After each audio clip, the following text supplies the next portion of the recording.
नमस्कार दोस्तों, स्वागत है आपका एक बार फिर से स्कूल एकेडमी के एनसीईआरटी सेक्शन में। चलिए दोस्तों, इस अध्याय का दूसरा भाग कवर करते हैं और देखते हैं परंपरा एवं परिवर्तन पर डीपी मुखर्जी के विचार को। दोस्तों, डीपी मुखर्जी भारतीय इतिहास तथा अर्थव्यवस्था के प्रति अपने असंतोष के कारण समाजशास्त्र की ओर मुड़े। उनका यह मानना था कि भारत की सामाजिक व्यवस्था ही उसका निर्णायक एवं विशिष्ट लक्षण है और इसलिए यह प्रत्येक सामाजिक विज्ञान के लिए आवश्यक है कि वह इस संदर्भ में इससे जुड़ा हो। भारतीय संदर्भ में निर्णायक पक्ष उसका सामाजिक पक्ष है। इतिहास, राजनीति तथा अर्थशास्त्र पश्चिम के मुकाबले भारत में कम विकसित थे। उसका सामाजिक आयाम अधिकाधिक विकसित था। डीपी लिखते हैं, मेरा यह मानना है कि भारत में सामाजिकता का बाहुल्य है। इसके अलावा और सब कुछ बहुत कम है। वास्तव में सामाजिकता की अधिकता भारत की विशेषता ही है। भारत का इतिहास, इसका अर्थशास्त्र, यहाँ तक कि इसका दर्शन सामाजिक समूहों के इर्द गिर्द घूमता है। ज़्यादा से ज़्यादा यह भी कह सकते हैं कि यह सामाजिकृत व्यक्तियों के इर्द गिर्द है। ऐसा मैं महसूस करता हूँ। दोस्तों, भारत में समाज की केंद्रीय स्थिति को देखते हुए भारतीय समाजशास्त्री का यह प्रथम कर्तव्य था कि वह सामाजिक परंपराओं के बारे में पढ़ें तथा जानें। डीपी के लिए परंपरा का अध्ययन केवल भूतकाल तक ही सीमित नहीं था, बल्कि वह परिवर्तन की संवेदनशीलता से भी जुड़ा था। अतः परंपरा एक जीवंत परंपरा थी जिसने अपने आप को भूतकाल से जोड़ने के साथ ही साथ वर्तमान के अनुरूप भी ढाला था और इस प्रकार समय के साथ अपने आप को विकसित कर रही थी। जैसा कि उन्होंने लिखा, सिर्फ भारतीय समाजशास्त्री के लिए एक समाजशास्त्री होना काफ़ी नहीं होता, बल्कि उसकी प्रथम आवश्यकता एक भारतीय होना है, क्योंकि वह लोक रीतियों, रूढ़ियों, प्रथाओं तथा परंपराओं से जुड़कर ही अपनी सामाजिक व्यवस्था के अंदर तथा उसके आगे क्या है को समझ पाएगा।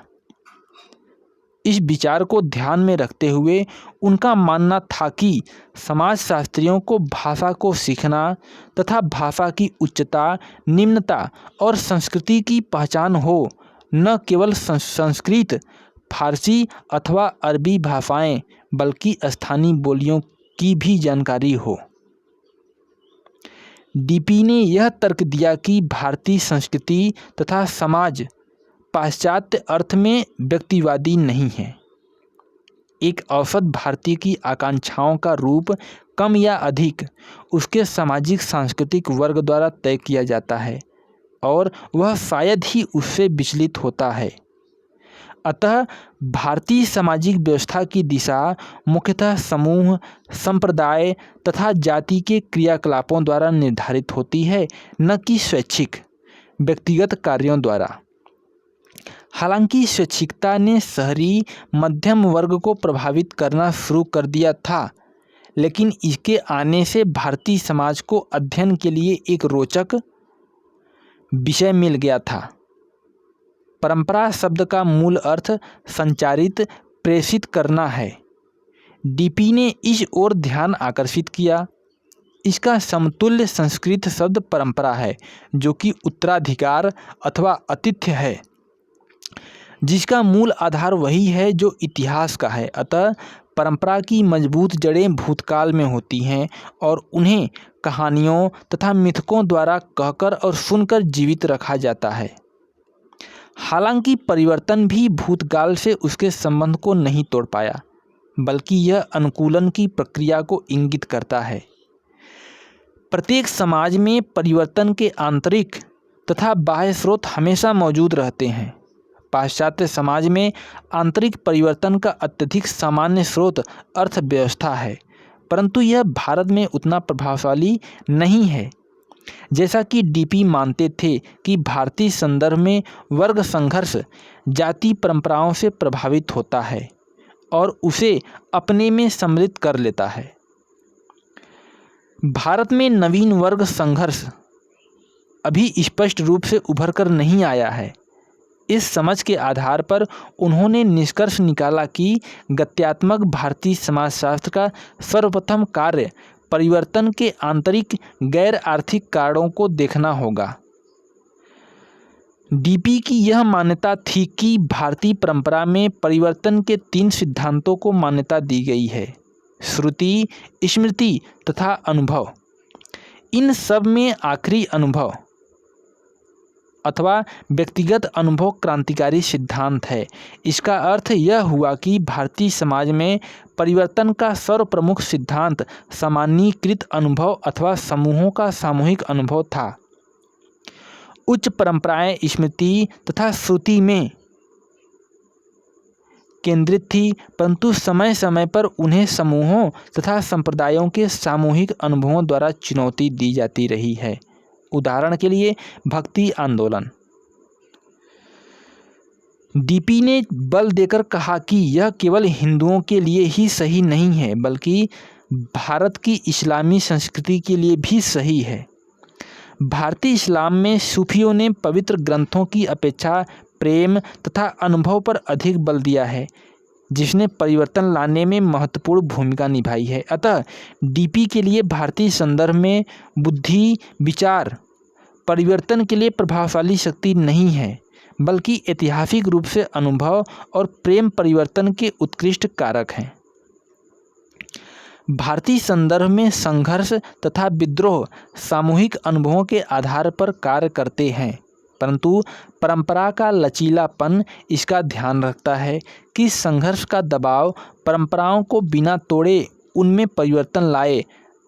अतः हम देखते हैं कि किस प्रकार प्रभावी रूढ़िवाद को लोकप्रिय विद्रोहों द्वारा चुनौती दी जाती है, जो आगे चलकर रूढ़िवाद को परिवर्तित करने में सफल तो हो जाती है, परंतु ये परिवर्तन आखिरकार परंपरा में अवशोषित कर लिए जाते हैं। यह चक्र लगातार अपने आप को दोहराता रहता है।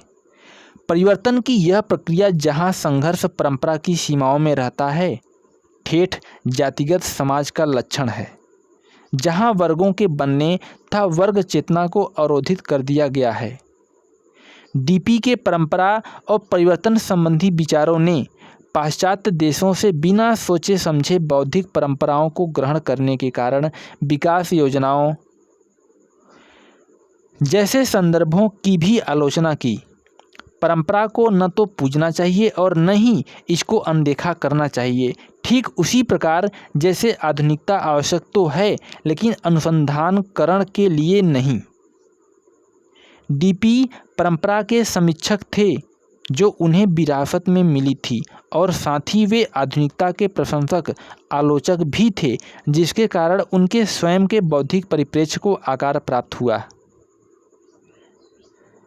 A.R. देसाई ऐसे बिरले भारतीय समाजशास्त्री हैं जो सीधे तौर पर राजनीतिक पार्टियों से औपचारिक सदस्य के रूप में राजनीति से जुड़े थे। देसाई आजीवन मार्क्सवादी रहे तथा मार्क्सवादी राजनीति में उनकी सक्रियता बड़ौदा में स्नातक की पढ़ाई करते हुए हुई। हालांकि बाद में उन्होंने भारतीय कम्युनिस्ट पार्टी की सदस्यता से इस्तीफा दे दिया। अपने व्यवसाय के अधिकांश भाग में वे गैर मुख्यधारा के मार्क्सवादी राजनीतिक समूहों से जुड़े थे। देसाई के पिता बड़ौदा राज्य में माध्यमिक स्तर के प्रशासनिक अधिकारी थे, लेकिन साथ ही वे एक जाने माने उपन्यासकार भी थे तथा उनके मन में भारतीय राष्ट्रवाद मतलब कि गांधीवाद तथा समाजवाद दोनों के लिए हमदर्दी थी। देसाई की माता का देहांत उनके जीवन के प्रारंभिक काल में हो गया था तथा उनकी देखभाल उनके पिता ने की। पिता के बड़ौदा के विभिन्न स्थानों में लगातार होने वाले स्थानांतरण के कारण देसाई ने प्रवासी जीवन जिया।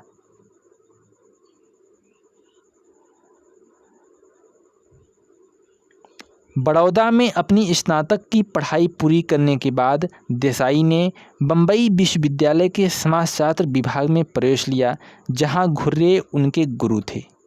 उन्होंने भारतीय राष्ट्रवाद के सामाजिक पहलुओं पर अपने डॉक्टरेट का शोध ग्रंथ लिखा, जिस पर 1946 में उन्हें डिग्री प्रदान की गई।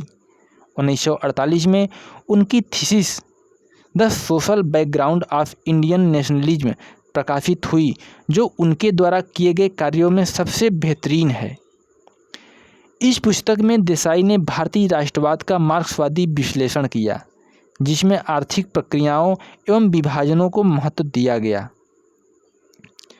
यह ध्यान में रखते हुए कि ब्रिटिश उपनिवेशवाद के समय हालात कैसे थे। हालांकि इसकी आलोचना हुई, पर भी यह पुस्तक बेहद प्रसिद्ध हुई और इसका कई बार पुनर्मुद्रण भी हुआ। अन्य विषय जिन पर देसाई ने काम किया वे हैं किसान आंदोलन तथा ग्रामीण समाजशास्त्र, आधुनिकीकरण, नगरीय मुद्दे, राजनीतिक समाजशास्त्र, राज्य के स्वरूप और मानवाधिकार।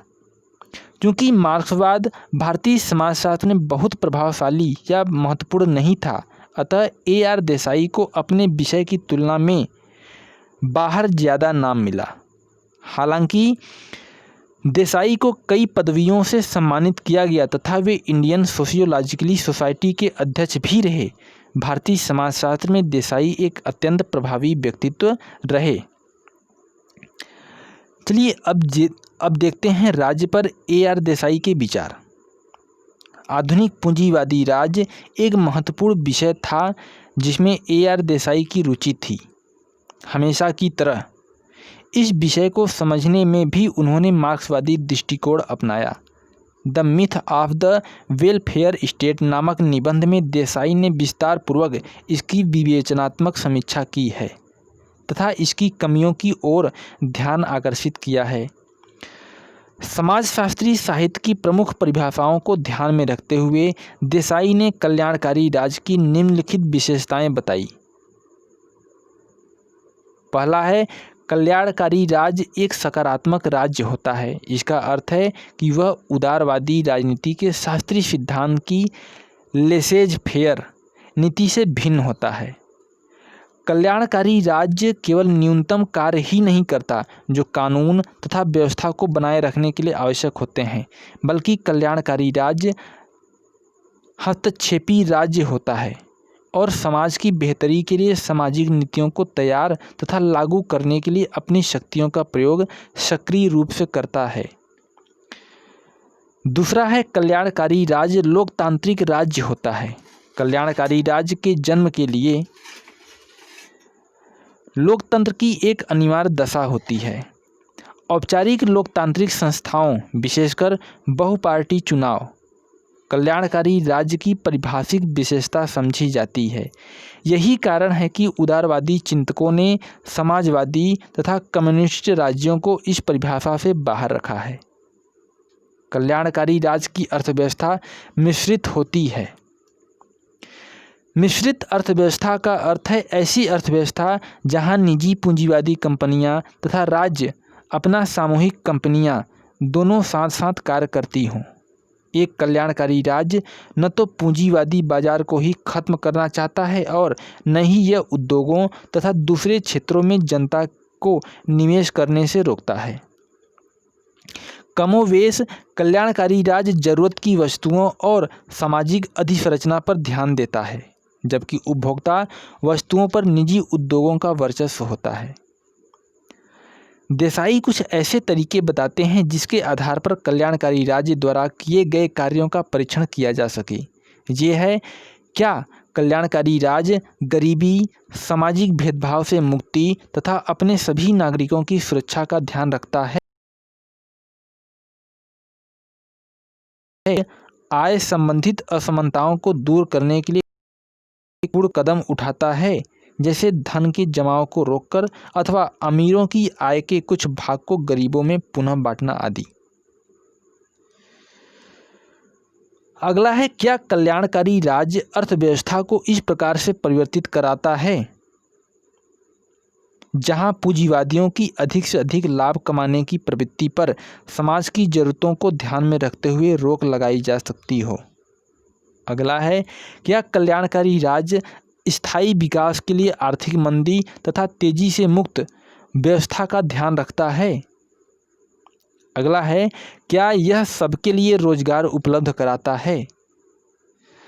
दोस्तों, इस आधार को ध्यान में रखते हुए देसाई उन देशों के कार्यों का परीक्षण करते हैं जिनको अक्सर कल्याणकारी राज्य कहा जाता है, जैसे ब्रिटेन, अमेरिका तथा यूरोप के अधिकांश भाग, और हम यह पाते हैं कि उनके द्वारा काफ़ी बढ़ा चढ़ाकर दावे किए गए थे।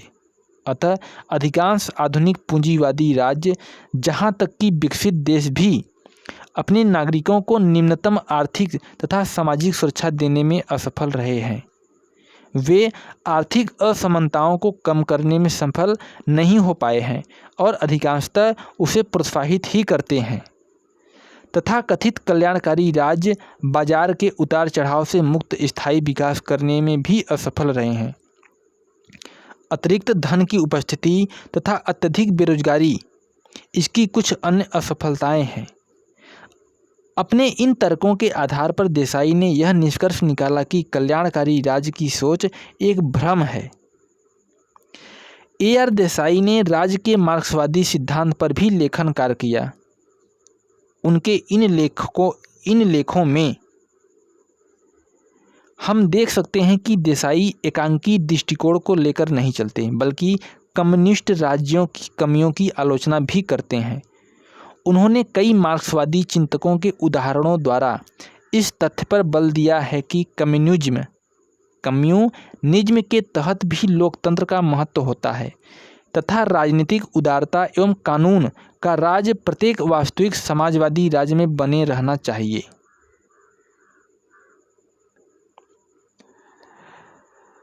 स्वतंत्र भारत के बेहतरीन भारतीय समाजशास्त्री M.N. श्रीनिवास ने डॉक्टरेट की उपाधि 2 बार प्राप्त की, एक बम्बई विश्वविद्यालय से तथा दूसरी ऑक्सफोर्ड थे। श्रीनिवास मुंबई में घुर्रे के शिष्य थे। ऑक्सफोर्ड के सामाजिक मानव विज्ञान विभाग में अध्ययन के दौरान इनके बौद्धिक अभिविन्यास में बदलाव आया। उस समय ब्रिटिश सामाजिक मानव विज्ञान पाश्चात्य मानव विज्ञान में एक प्रभावी शक्ति के रूप में उभरकर सामने आया था और श्रीनिवास स्वयं विषय के महत्वपूर्ण केंद्र में रहकर उसके अध्ययन से प्रसन्न थे। श्रीनिवास के डॉक्टरेट के शोध निबंध का प्रकाशन religion and society among the Coorgs of South India के नाम से हुआ। इस पुस्तक में श्रीनिवास ने ब्रिटिश सामाजिक मानव विज्ञान में प्रभावी संरचनात्मक प्रकारवादी परिप्रेक्ष्य पर कार्य किया। इस पुस्तक ने पूरे विश्व में श्रीनिवास का सम्मान बढ़ाया। ऑक्सफोर्ड में नव स्थापित भारतीय समाजशास्त्र विभाग में प्रवक्ता के रूप में श्रीनिवास की नियुक्ति की गई, परंतु 1951 में इस्तीफा देकर वे भारत लौट आए, जहां महाराजा सयाजी राव विश्वविद्यालय बड़ौदा में नव स्थापित समाजशास्त्र विभाग के अध्यक्ष के रूप में अपना कार्यभार संभाला। 1959 में वे दिल्ली आए, जहां दिल्ली स्कूल ऑफ इकोनॉमिक्स में समाजशास्त्र विभाग की स्थापना की, जो शीघ्र ही पूरे भारत में समाजशास्त्र का महत्वपूर्ण केंद्र बन गया। श्रीनिवास अक्सर यह शिकायत करते थे कि उनका अधिकांश समय संस्थाओं को बनाने में ही बीत जाता है और स्वयं उनके पास शोध कार्य के लिए बहुत ही कम समय रह जाता है। इन कठिनाइयों के रहते हुए भी श्रीनिवास ने कुछ विषयों पर महत्वपूर्ण कार्य किए, जैसे जाति, आधुनिकीकरण तथा सामाजिक परिवर्तन की अन्य प्रक्रियाएं, ग्रामीण समाज इत्यादि। श्रीनिवास ने अपनी अंतर्राष्ट्रीय पहचान तथा सहयोगियों की मदद से भारतीय समाजशास्त्र को विश्व के मानचित्र पर स्थापित किया। उनकी ब्रिटिश सामाजिक मानव विज्ञान तथा अमेरिकन मानव विज्ञान विषय विशेष तौर पर शिकागो विश्वविद्यालय में जबरदस्त पहचान थी, जो उस समय विश्व मानव विज्ञान में एक शक्तिशाली केंद्र के रूप में उभर रहा था। G.S. घुर्रे तथा लखनऊ के विद्वानों की तरह श्रीनिवास ने भी नई पीढ़ी के समाज को तैयार किया, जो आने वाले दशकों में अपने विषय के दिग्गजों के रूप में स्थापित होने वाले थे।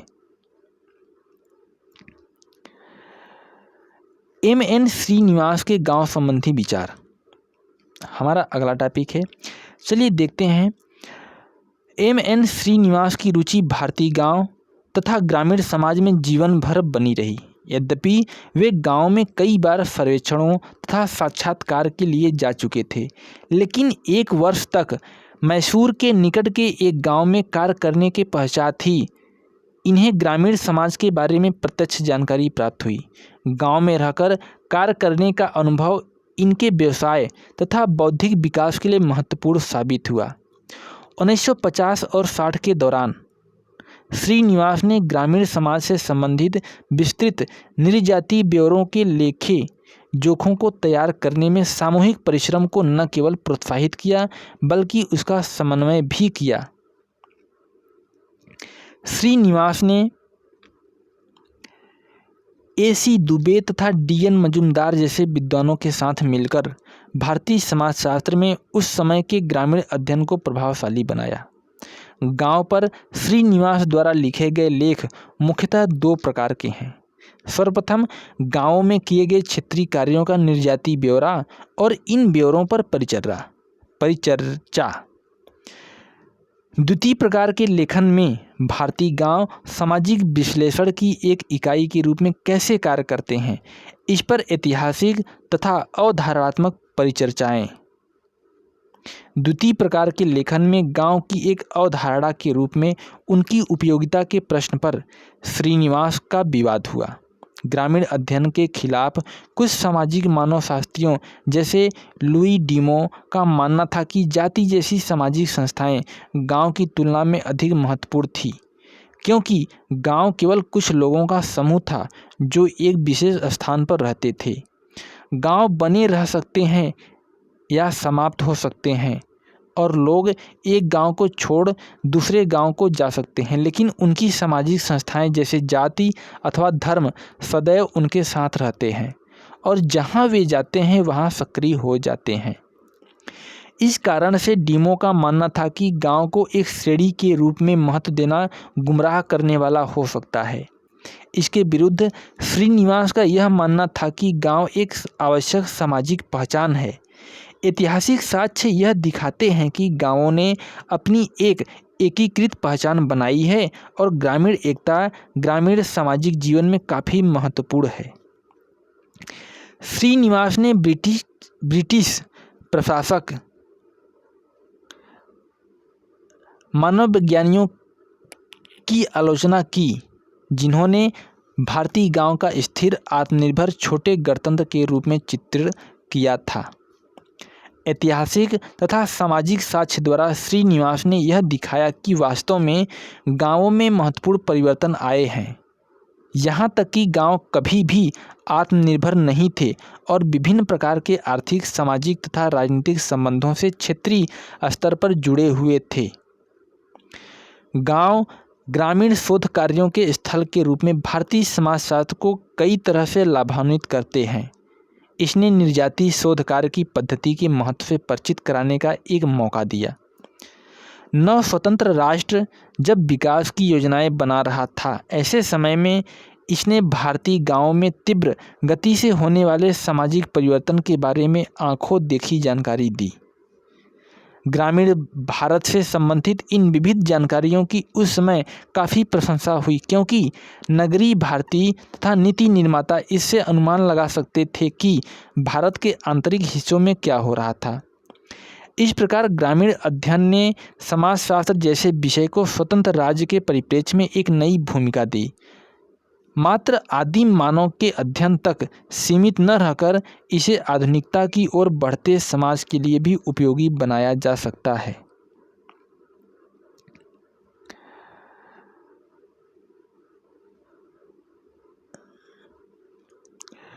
चलिए अब उपसंहार देख लेते हैं। इन चार समाजशास्त्रियों ने इस विषय को नव स्वतंत्र आधुनिक राष्ट्र के संदर्भ में एक अलग पहचान देने की कोशिश की। किन विभिन्न तरीकों में समाजशास्त्र को भारतीय बनाया गया, इसके उदाहरण यहाँ दिए गए हैं। अतः घुर्ये ने उन प्रश्नों से शुरुआत की जो पाश्चात्य मानवशास्त्रियों द्वारा उठाए गए थे, लेकिन यहाँ उन्होंने शास्त्रीय पुस्तकों से अर्जित अपने ज्ञान तथा एक शिक्षित भारतीय सोच का उपयोग किया। एक भिन्न पृष्ठभूमि से आने वाले पूर्ण रूपेण पाश्चात्य D.P. मुखर्जी जैसे आधुनिक बुद्धिजीवी ने भारतीय परंपरा की महत्ता को पुनः खोजा, बिना इसकी कमियों को नज़रअंदाज करते हुए। मुखर्जी की ही तरह A.R. देसाई भी मार्क्सवाद से अत्यधिक प्रभावित थे और भारतीय राष्ट्र की समालोचना ऐसे समय में की जब इस प्रकार की आलोचनाएं दुर्लभ थी। पाश्चात्य सामाजिक मानव शास्त्र के प्रभावी केंद्रों में रहकर प्रशिक्षण प्राप्त M.N. श्रीनिवास ने भारतीय संदर्भ में इसका प्रयोग किया और 20वीं शताब्दी के उत्तरार्ध में समाजशास्त्र की नवीन कार्यसूची को तैयार करने में मदद की।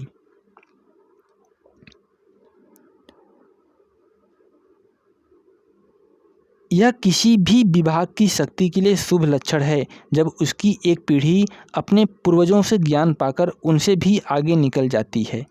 भारतीय समाजशास्त्र में ऐसा होता रहा है। आने वाली पीढ़ियों ने इन अग्रदूतों के कार्यों की सकारात्मक आलोचना भी की ताकि यह विषय और अधिक विकसित हो सके। सीखने की इस प्रक्रिया के चिन्ह तथा समालोचक केवल इस पुस्तक में ही नहीं बल्कि संपूर्ण भारतीय समाजशास्त्र में देखे जा सकते हैं। दोस्तों, इस प्रकार से यह अध्याय समाप्त हुआ। हमने कुछ क्रियाकलापों को छोड़ दिया है, वो आपके लिए। आप लोग उस क्रियाकलाप को पढ़िएगा और उसमें दिए गए सूचनाओं और आपके लिए आपको करने के लिए जो भी चीज़ें उसमें कही गई हैं उसको आप लोग करिएगा। चलिए, अब मुलाकात होती है। कक्षा 12 के समाजशास्त्र की 2 किताब हैं, अब उन किताबों में मुलाकात होगी हमारी। तब तक के लिए नमस्कार।